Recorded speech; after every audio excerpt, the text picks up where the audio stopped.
இட்லி எப்பா இட்லி போட்ட சமான எவ்வளவு பெரிய பூகம் வந்தாலும் சரிடா நீ ஒரு ஆள் எஸ்கேப் ஆயிருப்பா.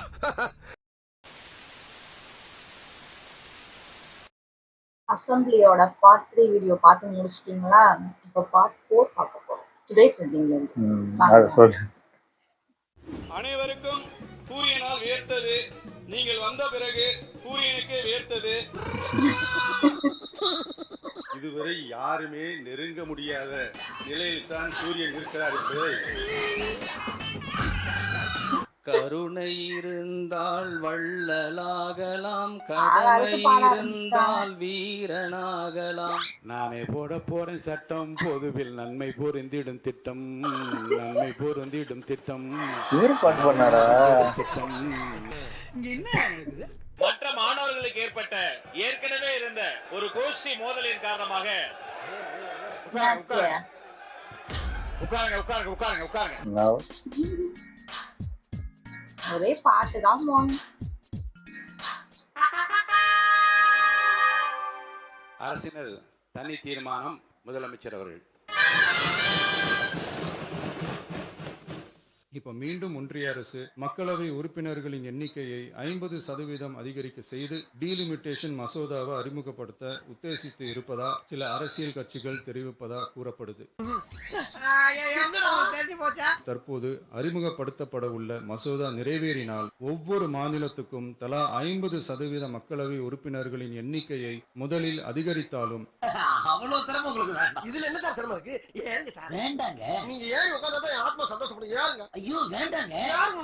அதனைத் தொடர்ந்து 2026 சென்சஸுக்கு பிறகு மாநிலத்தின் மக்கள் தொகையின் அடிப்படையில் தொகுதிகள் மறுசீரமைக்கப்படும்.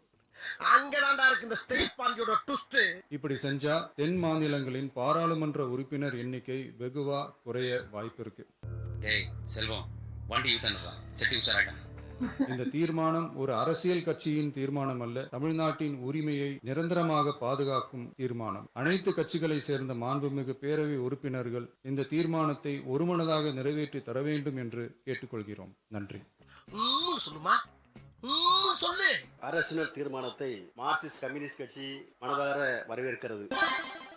இந்த தீர்மானத்தை இந்திய கம்யூனிஸ்ட் கட்சி சார்பாக ஆதரிக்கிறேன். தொகுதி மறுவரையை தொடர்பான இந்த மசோதாவில் இதுவரைக்கும் மத்திய அரசுல சட்ட முன்வடிவு இதுவரை கொண்டு வரவில்லை. ஒன்று மத்திய அரசு சட்ட முன்வடிவு கொண்டு வர வேண்டும். அதற்கு பிறகுதான் தொகுதி மறுசீரமைப்பை பற்றி நாம் ஆய்வு செய்தால் சிறப்பாக இருக்கும் என்ற என் கருத்தை கூறுகிறேன். இவ்வளவு அவசரப்பட்டு தீர்மானத்தை கொண்டு வருவதை கட்சி ஏற்றுக்கொள்வதில்லை. ஆகவே இந்த தீர்மானத்தை நாங்கள் எதிர்க்கின்றோம். செவி வழி செய்தி ஒரு தீர்மானத்தை நாம் இங்கே கொண்டு வந்திருக்கிறோம். இந்த சட்டம் வருமா வராதா என்றெல்லாம் இருக்கக்கூடிய சூழ்நிலையில் இந்த நேரத்தில் இந்த சட்டம் கொண்டு வருவதற்கான அவசியம் என்ன இருக்கிறது? மாண்புமிகு முதலமைச்சர் அவர்கள் உடனடியாக இந்த தீர்மானத்தை திரும்ப பெற வேண்டும் என்று பாட்டாளி மக்கள் கட்சி சார்பாக கேட்டுக்கொள்கிறோம். மேலும் இத்தீர்மானத்தை நிறைவேற்றுகிறீர்கள் என்று சொன்னால் இதில் ஒருமனதாக என்ற வாக்கியத்தை நீக்க வேண்டும் என்று சொல்லி முடியும். எந்த வாக்கியத்தை போட்டு நிறைவேற்றுவதை பற்றி நான் முடிவெடுப்பேன். இந்த தீர்மானத்தை நாங்கள் ஆதரிக்கவில்லை என்று கூறி அமர்கிறேன். நன்றி.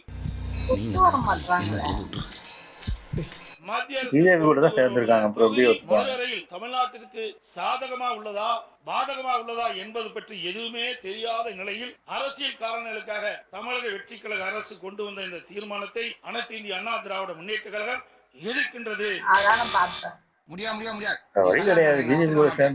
முதல்வர் அவர்கள் கொண்டு வந்திருக்கின்ற தீர்மானம் ரொம்ப அவசியமானது. இந்த தனி தீர்மானத்தை சார்பிலே வரவேற்றுக் கொள்கிறோம். உறுப்பினர் ஆதாரம் இல்லாமல் எதற்காக தீர்மானம் என்று கேட்டார். ஒரு பிரச்சனையில் வந்தால் பார்த்துக் கொள்ளலாம் என்ற ஒரு நிலைப்பாடு இருக்கலாம். ஆனால் வருவதற்கு முன்னெச்சரிக்கை நடவடிக்கை எதிர்ப்பது ஒரு எச்சரிக்கை. நம்முடைய முதலமைச்சர் அவர்கள் இந்த தீர்மானத்தை கொண்டு வந்திருக்கிறார் என்று நான் கருதுகின்றேன். இதோட நிறுத்திக்கிறோம். அரசினர் தனி தீர்மானத்தை இந்திய தேசிய காங்கிரஸ் உள்ளபூர்வமாக வரவேற்கிறது, பாராட்டுகிறது.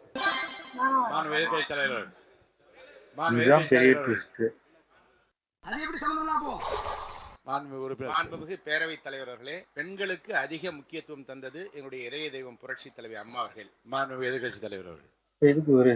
என்ன மிரட்டினாலும் தலையில தான் நின்னாலும் தமிழும் அண்ணன் இல்லாம கை நாட்டு வைக்க முடியாது. 33 விழுக்காடு மகளிர் இடஒதுக்கீட மேல் சபையில வந்து அந்த தீர்மானம் நிறைவேற்றப்பட்டு வெற்றி பெற்றது. அதனால எல்லா இடங்கள்லயும் காங்கிரஸ் தான் செய்திருக்கும். மாண்புமிகு எதிர்கட்சி தலைவர் அவர்கள்.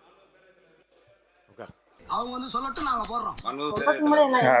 சட்டத்தை கொண்டு வந்தது பாரதிய ஜனதா கட்சி ஆட்சிக்கு வந்த பிறகுதான். எங்களுடைய தலைவர் கலைஞர் அவர் தான் 33% இடஒதுக்கீடு பெண்களுக்கு கொடுத்தார்.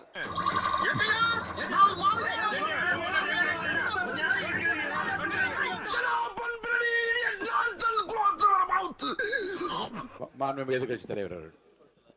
மாண்புமிகு எதிர்கட்சி தலைவர். மாண்புமிகு எதிர்கட்சி தலைவர். மாண்புமிகு எதிர்கட்சி தலைவர். மனுஷனாவீங்க ஒரு ஈவிரக்கம் இல்லாம நடந்துக்கிறாங்க. டீலிமிட்டேஷன் அப்படிங்கிற பேர்ல எக்காரணம் கொண்டும் நம்முடைய தமிழ்நாடு பாதிக்கப்படக்கூடாது என்பதுதான் எங்களுடைய உறுதியான நிலைப்பாடு. அரசு கொண்டு வந்திருக்கக்கூடிய இந்த தீர்மானத்தை நாங்கள் வரவேற்கின்றோம்.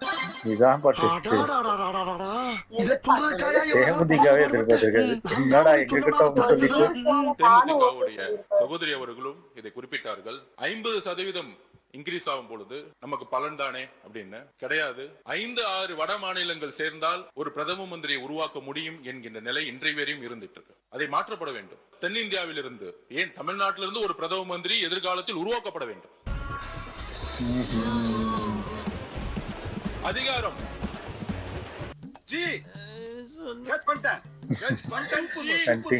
உத்தரப்பிரதேசுக்கோ பீகாருக்கோ குஜராத்துக்கோ மட்டுமல்ல, நம்மளுடைய குரல் சட்டமன்றத்தில் ஒலித்தது போல ஒரு நாள் பாராளுமன்றத்தில் ஒரு பிரதம மந்திரியாக ஒலிக்க வேண்டும்.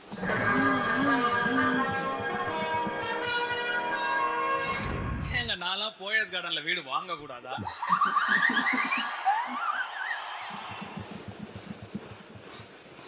பிஜேபி ஒரு சகோதரர்கள் சொல்லுகிறேன். வீரனே வீரனே, ஒரு நிமிடம் நான் சொல்வதை கேள். இன்றைய தீர்மானம் காங்கிரஸ் பிஜேபி என்பதல்ல. இந்த தீர்மானம் மாநில சுயாட்சியும் இந்திய ஒருமைப்பாட்டை நிலைநிறுத்துவதற்கு. இந்த தீர்மானம் நீட்டை விட முக்கியமான ஒரு தீர்மானம். அதை மறந்து விட்டாயா? ஏனால் அந்த நீட்டை கொண்டு வரப்படுவதே பாராளுமன்றத்தில் அதிகப்படியான பெரும்பான்மை இருப்பதனால். யோசிச்சு பாருங்கள். இதுதான் ஒரு கண்ணியமான வீரனுக்கு அழகா?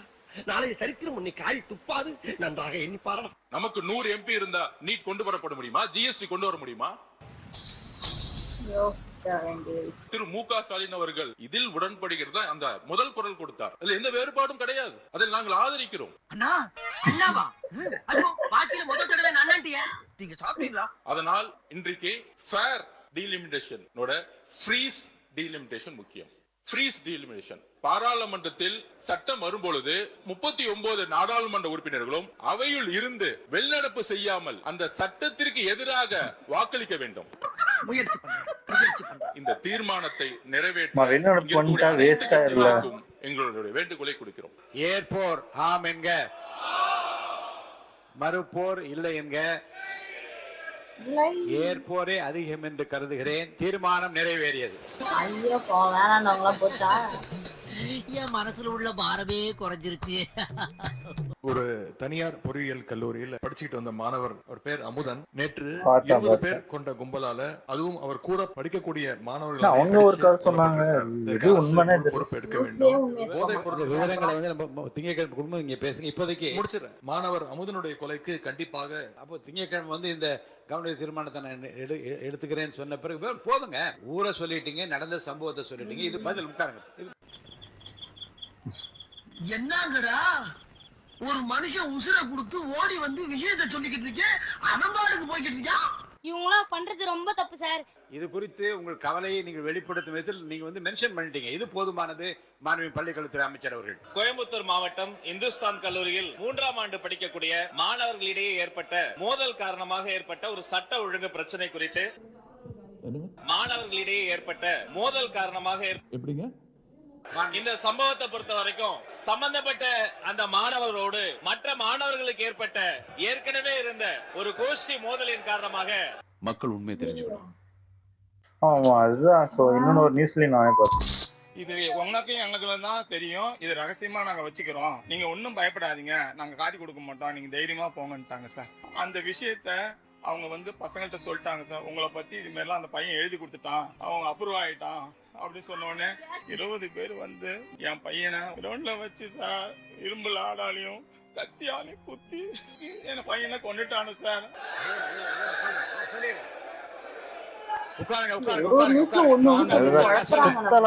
சண்டைதான் போட்டிருக்காங்க. இவர் வீட்டுக்கு வந்து படுத்ததுக்கு அப்புறம் ரூம் வந்து படுத்திருக்காரு. எனக்கு இதான் ஃபர்ஸ்ட் டைம் கண்ணிக்கு உரை நினைக்கிறேன். அதனால இந்த தடவை ஒரு கதை மூலமா ஆரம்பிக்கலாம்னு பாக்குறேன். அண்ணன் மாதிரி சொல்ல முடியாது, ஒரு குட்டி கதை மாதிரி. ஆனா எனக்கு வந்த விதத்துல நான் சொல்றேன். ஒரு சின்ன குட்டி கதை. அடுத்த இந்த தேசத்தை ஆளப்போவது யார் என்று ஒரு போட்டியை வைத்திருக்கிறார்கள் ஒரு பெரியவர். அதுக்கு நிறைய இளைஞர்களை இன்வைட் பண்ணியிருக்காங்க. எல்லாருக்கும் ஒரு விதையை கொடுத்தாரு. நீங்க ஒரு 3 மாதம் கழித்து இந்த விதையை வளர்த்துட்டு நீங்க வாங்கன்னு நினைச்சிட்டு இருக்காரு. 3 மாசம் முடிஞ்சு எல்லா இளைஞர்களும் வந்தாங்க. நல்ல செடியெல்லாம் நல்லா வளர்ந்து அந்த பெரியவர்கிட்ட வந்து நின்னாங்க. ஆனா ஒருத்தர் மட்டும் ஒண்ணுமே அந்த வளர முடியாத நிலையில அந்த பாட்டை கொண்டு வந்து கொடுக்குறாரு. அதை பார்த்து நிறைய பேர் சிரிக்கிறாங்க. அப்போ வந்து அந்த பெரியவர் சொல்றாரு, இவர் தான் வெற்றி பெற்றார் என்று சொல்றாரு. இப்ப எல்லாருக்கும் ஒரு பெரிய கேள்விக்குறியா இருக்கு, இது எப்படி சாத்தியம்? நாங்க எல்லாம் வளர்த்து கொண்டு வந்திருக்கிறோம். அதுக்கு அந்த பெரியவர் சொன்னாராம், நான் விதை கொடுத்தது வந்து வேக வச்ச விதை, அது ஒரு நாளும் முளைக்கவே முளைக்காது.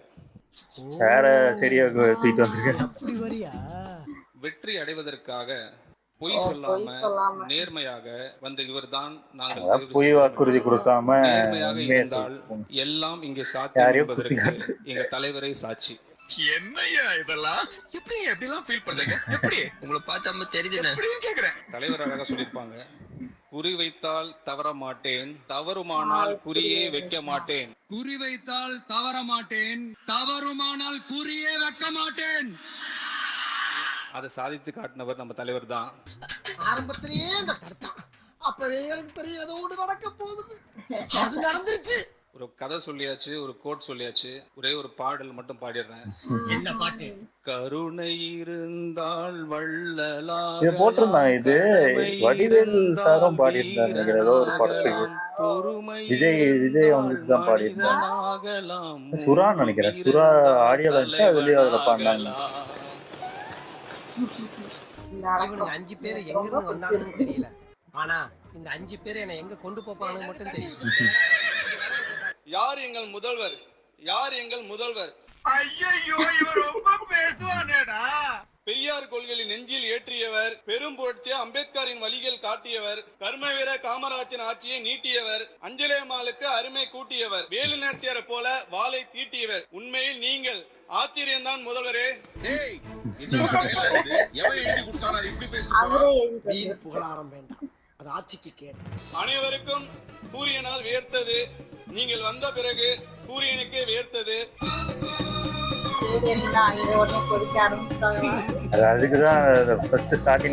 சூரியனுக்கே வேர்த்தது என்ற ஒரு கருத்தை இங்கே சொல்லியிருக்கார். இதுவரை யாருமே நெருங்க முடியாத நிலையில் தான் உண்மை சூரியன், டூப்ளிகேட் இல்ல. எத்தனையோ விஞ்ஞானிகள் முயற்சி எதுவும் அங்கே டூப்ளிகேட் சூரியனை சொல்றாரு. என் மேல உனக்கு இவ்வளவு பாசமாடா? ஒண்ணு நினைக்கும் போது என்ன காடு விளைஞ்சன்ன மச்சான், நமக்கு கையும் காலம் தானே மிச்சம் என்று சொல்லுகிற அந்த பாடலோடு வசனம் பாட்டே கிளப்புது. என்ன பண்ற? நான் பாட்டு பாடுறது உனக்கு வசனமாய் இருக்கா? நானே போட போறேன் சட்டம், பொதுவில் நன்மை பொருந்திடும் திட்டம், நன்மை பொருந்திடும் திட்டம், நாடு நலம் பெறும் திட்டம், நன்மை பொருந்திடும் திட்டம் என்று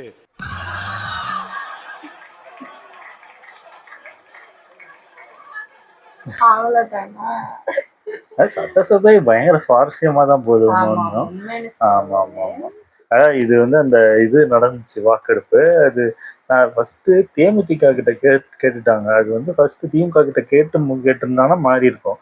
இவங்க அப்ப காட்டினாங்க, அவங்க பிரேமலதா ஃபேஸே ஒரு மாதிரி மாறி இருந்துச்சு எனக்கு. இருந்தாலும் டிஎம்கே வந்து பாராட்டணும். சட்டசபையில ஒரே பாட்டா போயிட்டு இருக்கு, மாறி மாறி நான் பாட்டு பாடுறேன் நீ பாட்டு பாடுறேன். இல்ல இது இப்போ எல்லாரும் பாக்குறதுனால தெரியுது. முன்னாடியும் இதேதான் நடந்துட்டு இருந்துச்சு. இல்ல முன்னாடியும் இருந்துச்சு. இந்த புகழாரம்லாம் இதோட இன்னும் பயங்கரமா புகழாரம் போட்டு இதெல்லாம் பண்ணிருக்காங்க. இதெல்லாம் கம்மி எனக்கு தெரிஞ்சு. அப்போ பண்ணதெல்லாம் ரொம்ப மோசமா. எடப்பாடிக்கு சொன்னாங்க. நல்லா இருந்துச்சு, நல்லா பேசினாங்க. ஆமா. அவர் வந்து ஒரு தீர்மானம் கொண்டு வராருன்னா அதை வந்து இருக்கிறவங்க கண்டிப்பா இருக்கதான் செய்வாங்க. ஆனா இதுல என்ன ட்விஸ்ட்னா இருக்கிறவங்க யாரும் மெயினான ஆளு டிஎம்கே அவங்களே ஆதரிக்கிறன்றதுதான் அங்க பெரிய ஆமா ட்விஸ்ட் ஆமா. ஆயிடுச்சு. அதான் இவங்க பாமக இவங்கெல்லாம் சும்மா ஏதாவது சட்டசபையை வந்து ஒரு இது மாதிரி ஃபேம், அதாவது ஃபேமுக்கு இது பண்ற மாதிரி பேசிடுறாங்க. ஆனா ஒன்றும், அதாவது எலெக்ஷன் போன நடக்கிறதுக்கு முன்னாடி நல்லவங்களா ஆயிடுவாங்க, சட்டசபையில் நல்லவங்க ஆயிடுவாங்க. ஆனா மற்றபடி வெளியில பார்த்தீங்கன்னா எந்த இதுவும் அந்த அளவுக்கு நல்லது பண்ற மாதிரியோ இது பண்ற மாதிரியோ தெரியாது. தேவையான ஒண்ணு இதுல அவங்கலாம் பேசுறது மட்டும் சப்போர்ட் பண்ணலாம். அதெல்லாம் அவங்க பண்ண என்ன மாட்டாங்க. அதாவது நினைக்கிறாங்க? அவங்களுக்கு ஏதாவது அவங்க ஃபுல்லா அதான் சொல்றல, அது ஃபுல்லா அதிமுக இருக்க ஆமா, கூட்டணி. அவங்க அவங்க கூட்டணியா அவங்க இருந்திருக்காங்க. அவங்க மெயினே வந்து எல்லாரும் அதிமுக தான் மெயின் நினைச்சிருக்காங்க. இல்ல, பிஜேபி தான் மெயின். பிஜேபி கீழே தான் அதிமுக பாமக எல்லாம் ஆமா இருக்கு. ஆமா அதனால அவங்க என்ன சொல்றாங்களோ அதை கரெக்ட். அவங்களுக்கே அதுதான் நடக்குது ஆப்போசிட்டா எனக்கு அவங்க தெரிஞ்சு. பண்ண மாட்டாங்களா? அவங்களுக்கு ஆமா சப்போர்ட் பண்ணி தான் அவங்க பண்ணுவாங்க. சோ இது ஏத்துக்கிறது தான். அது அதான் அவங்க இப்போ இருக்கிறதுனால. இப்போ வந்து திமுக ஓகே சொல்லிருச்சு. அது அங்க நடக்கும் போது தான் தெரியும்.